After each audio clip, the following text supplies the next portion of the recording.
अभी षटकर्म के बारे में डिस्कशन करेंगे हठयोग प्रदीपिका के अनुसार षटकर्म। तो हठयोग प्रदीपिका के अनुसार 6 षटकर्म है, जिसे इसी ये जो क्रम है उसको भी ध्यान में ले।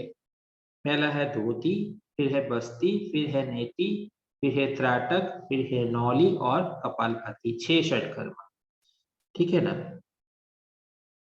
अब वहां पे लिखा है कि शरीर की स्थूलता एवं शरीर में कफ की अधिकता होने पर 6 शोधन क्रिया का अभ्यास करना चाहिए प्राणायाम करने से पहले।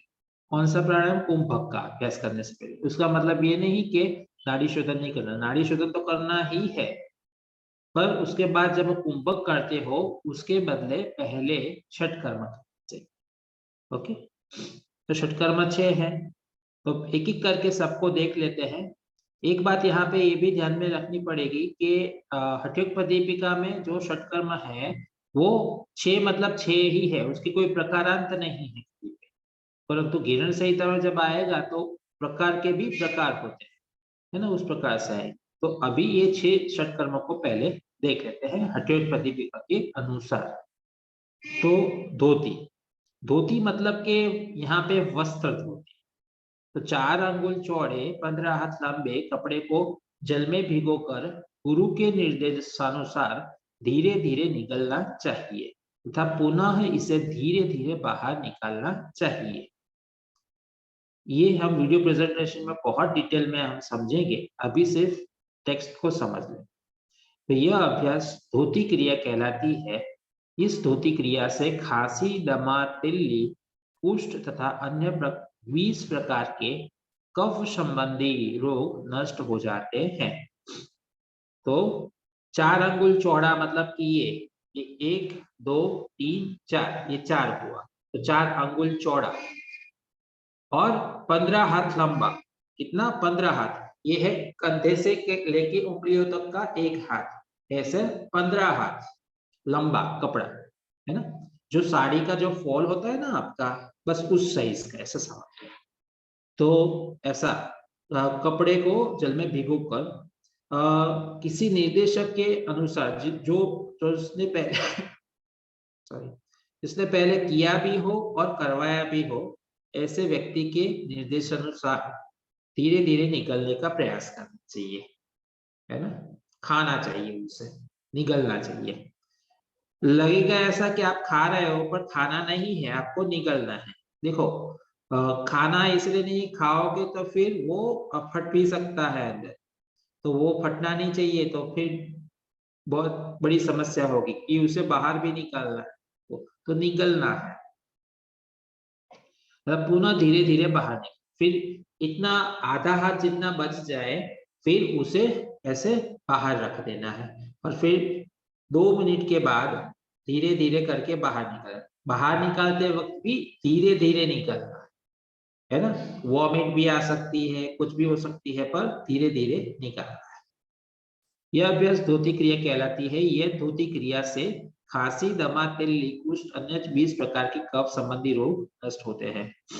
अब जो जानकार है उनको पता है एक चीज, कि धोती का अभ्यास करने से पहले आपको कुंजल क्रिया का अभ्यास होना चाहिए, और एक होता है दंड धोती, जिसमें दंड पानी पिया जाता है 3-4 ग्लास, और फिर दंड को अपने भीतर डाला जाता है ना, और उसमें से पानी निकाल दिया जाता है।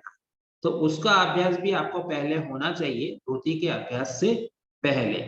उसके बाद में उसमें आपकी महारत हो जाए, उसके बाद में ये वस्त्र धोती किया जाता है।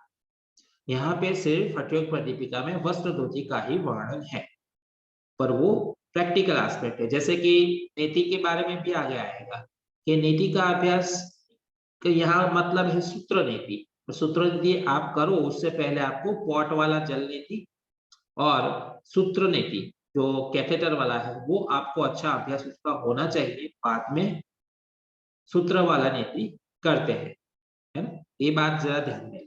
अब बस्ती, बस्ती इस अभ्यास के लिए ऐसे स्थान का चयन करें जहां नाभि पर्यंत साफ स्वस्थ जल उपलब्ध हो। इस जल में स्थित होकर गुदा में एक नली डालकर उत्कटासन करते हुए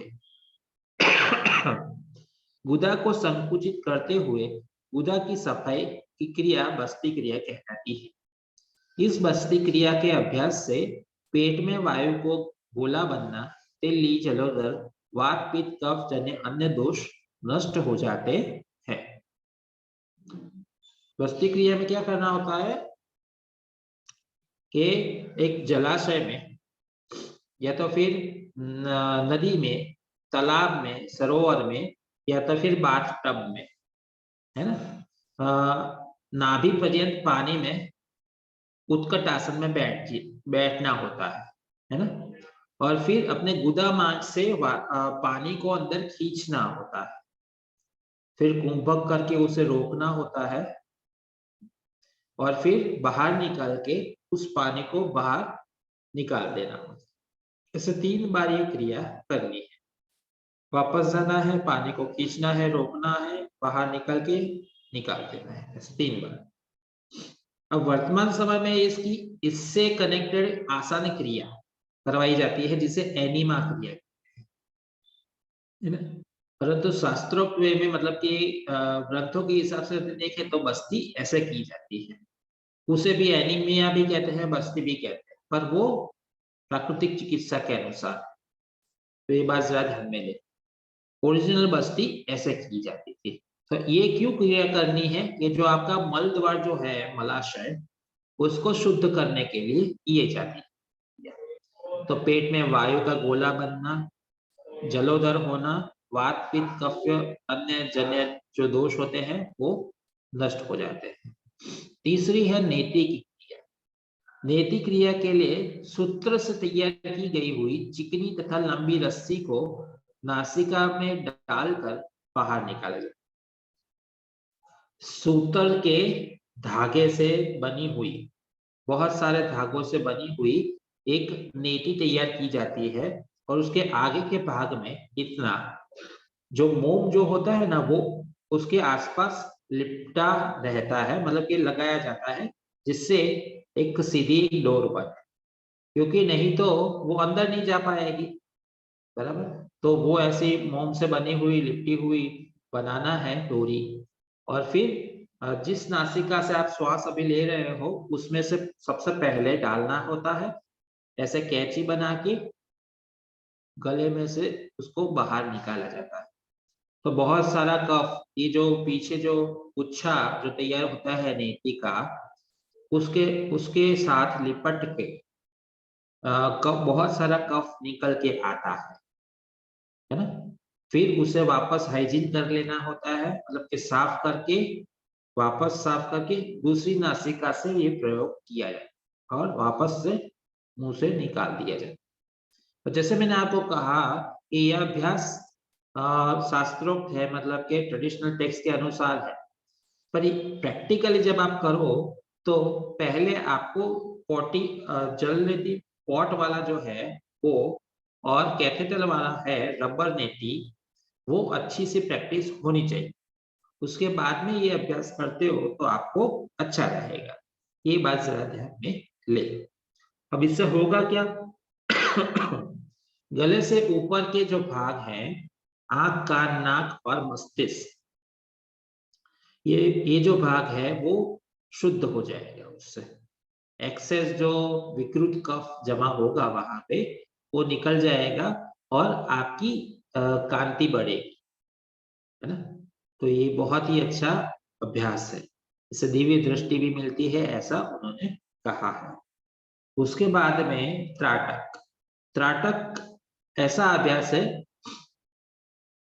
त्राटक को सामान्यतः लोग ध्यान के रूप में करवाते हैं बच्चों को, परंतु त्राटक एक क्रिया है, त्राटक कोई ध्यान नहीं है ना।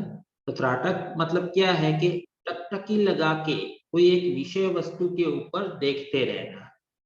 वर्तमान समय में कैंडल वाला त्राटक बहुत फेमस है, जो कि हितावह नहीं है। उसके बदले आप दिए से त्राटक कर सकते हो, वो अच्छा है।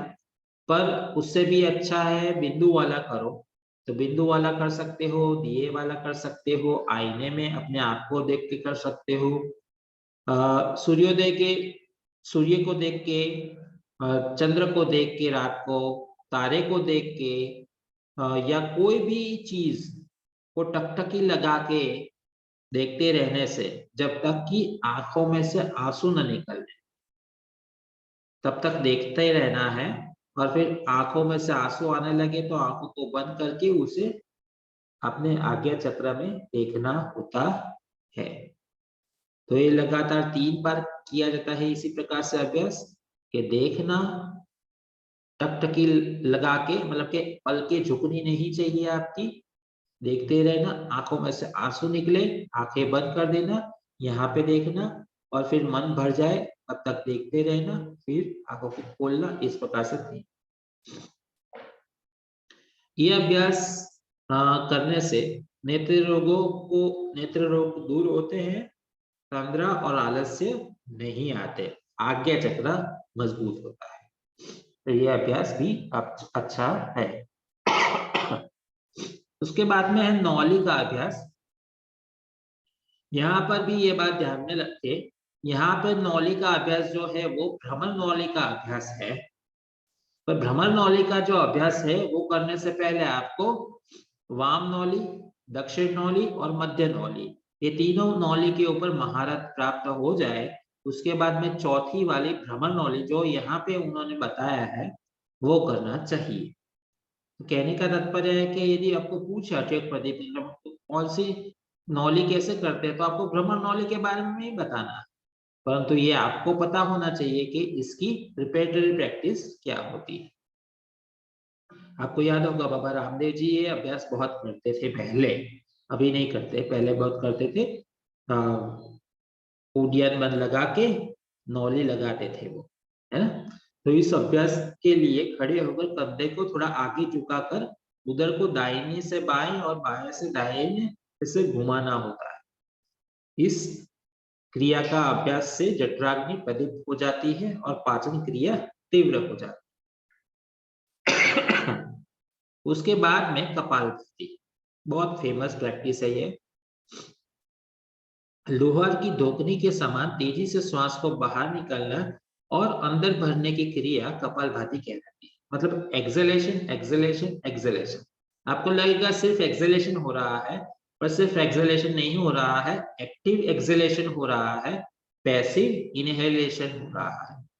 तो ऐसा ही नहीं है सिर्फ एक्सहेलेशन हो रहा है, एक्सहेलेशन के साथ पैसिव इनहेलेशन भी है उसमें, थोड़ा सा श्वास ले रहे हो आप उस समय पे, तो उसे कपालभाति की क्रिया कहते हैं। ठीक है ना। ये क्रिया भी बहुत अच्छी है, आपके कपाल प्रदेश में चमक पैदा हो जाती है इसके कारण, और आपकी जठराग्नि तीव्र बन जाती है। ये सारी क्रियाएं करने से मोटापा और कफ संबंधी रोगों का निवारण होता है। यदि अचूक प्रतिभा की नजर से देखे तो मोटापा वो आज की बीमारी नहीं है, मोटापा सदियों से होने वाली, लोगों को होने वाली बीमारी है। उसके लिए हठियों की ये रास्ता अपना है ना। वर्तमान के समय की माफिक नहीं कि आसन आसन आसन का अभ्यास करवा, एक्चुअली वो आसन भी नहीं करवा रहे हैं, वो करवा रहे हैं स्थूल व्यायाम, पर वो ऐसे समझ रहे हैं कि वो आसन का अभ्यास कर, जो भी करवाते हो कहने का तात्पर्य वो षटकर्म का अभ्यास करवाते हैं। जिसको भी मोटापा है, जिसको भी कफ है, तो उनको क्या करना चाहिए, षटकर्म करना चाहिए। तो षटकर्म करने के बाद फिर उनको धीरे धीरे प्राणायाम की ओर और फिर आसन की ओर ले जाते हैं। अभी हम उसे प्रैक्टिकली समझेंगे।